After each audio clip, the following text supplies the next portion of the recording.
அட ஆடியா?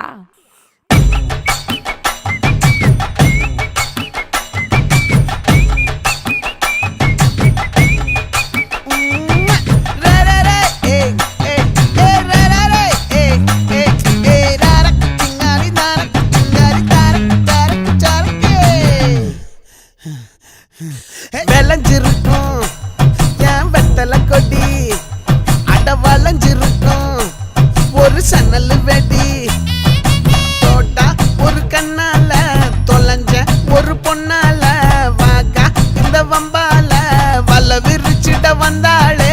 பார்த்து வளைச்ச தேக்கு ஓம் பட்ட உடம்பு சோக்கு, என்ன குத்தும் குறும்பு மூக்கு, கொஞ்சம் ஓய்வை கொடுத்து தாக்கு. என்னடி சித்திரமே இங்க நீ பத்திரமே, சொல்லுடி கட்டளை எத்தனை நான் செய்ய